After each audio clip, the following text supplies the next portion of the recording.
अध्यात्म ज्योतिष के तमाम प्रिय दर्शकों का फिर से एक बार स्वागत, बहुत बहुत अभिनंदन।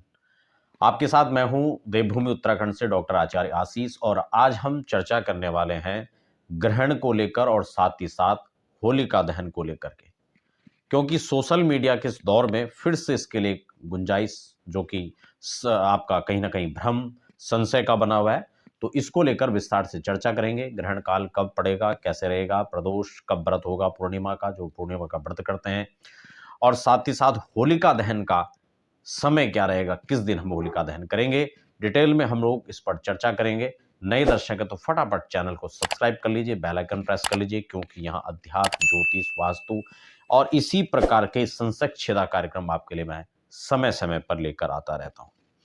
देखिए, हमारे तमाम जितने दर्शक हैं, मैं आपको एक बात यहाँ पर बड़ा स्पष्ट कर दूं, होली इस बार 2 तारीख को ही होलिका दहन होगा। कई लोग इसमें अपना तर्क दे रहे हैं कि 2 तारीख को भद्रा है, लेकिन भद्रा का पुच्छ काल से लेकर के मुख काल इनका भी विचार शास्त्रों में बताया गया है। होलिका भद्रा रहित होनी चाहिए, लेकिन प्रदोष के सहित होनी चाहिए। ये भी होलिका दहन के लिए जो है विशेष बात है। अगले दिन उस समय जब आप होलिका दहन की बात कर रहे हैं 3 तारीख को, तब उस समय पूर्णिमा है ही नहीं, पूर्णिमा खत्म हो चुका होगा। तो ऐसी स्थिति में आप प्रतिपदा में होलिका दहन कैसे करेंगे? तो आपको समझना चाहिए कि होलिका दहन का जो कार्यक्रम होगा वो 2 तारीख को होगा। पंचांग में इसके लिए विस्तृत वर्णन है। मुझे बड़ा आश्चर्य होता है कि हम लोग कई बार क्या करते हैं कि पंचांग से ही देख करके बता रहे हैं और पंचांग के विरुद्ध ही बता रहे हैं। जो लोग 3 तारीख को बात कर रहे हैं, वो लोग तिथि का निर्णय किससे कर रहे हैं? पंचांग से कर रहे हैं। और फिर पंचांग के विरुद्ध जाकर के, पंचांग ने कहा 2 तारीख को होलिका दहन है, तो पंचांग के विरुद्ध जाकर के 3 तारीख को कह रहे हैं। तो भाई ये तो बड़ा हास्यास्पद है।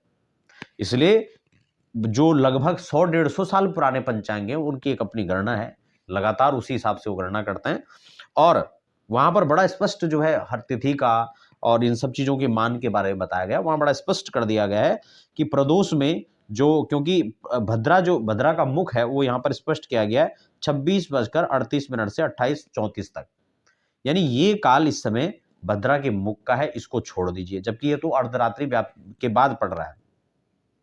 प्रदोष काल में जब होलिका दहन की बात आ रही है, तब वो 2 मार्च को लगभग 6:15 के बाद जो है 6 सवा 6 बजे आप जो है इसका तैयारी करके 6:15 से लेकर के यहाँ तो इन्होंने 20:53 यानी लगभग 9 बजे के आसपास का समय दिया है। तो मैं कह रहा हूँ आप आराम से 6:30 से 7:30 करो, 6:15 से 7 तक करो, तो कोई दिक्कत नहीं है। प्रदोष काल भी है और भद्रा का पुच्छ काल, मुख काल नहीं है। तो आप इस समय में जो है होलिका दहन करें, निश्चिंत होकर के करें। अब बात आती है ग्रहण की। तो ग्रहण जो है अगले दिन है और यह ग्रहण इस बार खासकर सिंह राशि पे पड़ रहा है। तो ग्रहण को लेकर भी मैं आपको थोड़ा सा जानकारी यहां पर दे दूं। यह ग्रहण, क्योंकि कई बार जो ग्रहण भारत में नहीं होते हैं उनकी भी जानकारी आपको दे दी जाती है, लेकिन उससे हमें क्या करना जब वो यहाँ पर है ही नहीं। तो अब इस बार ये ग्रहण आपको यहाँ पर पड़ रहा है, तो इसके जो सूतक काल आदि हैं उसके भी थोड़ा सा क्या समय रहेगा, इसका भी हम लोग थोड़ा सा चर्चा कर लेंगे। तो होली का तो स्पष्ट हो गया 2 तारीख को। अब जो हम ग्रहण की बात करें तो ग्रहण जो है आपका 3 तारीख को, 3 मार्च को ग्रहण रहेगा। इसीलिए जो है ये सारी बातें चल रही हैं, जो कि उत्तरा फाल्गुनी नक्षत्र और आपका सिंह राशि पर हो रहा है। ये सब विस्तृत उसका वर्णन है।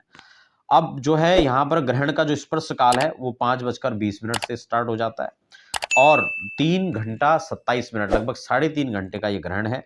इन ग्रहण काल में क्या क्या नहीं करना चाहिए उसके लिए हम विस्तृत अलग से चर्चा करेंगे।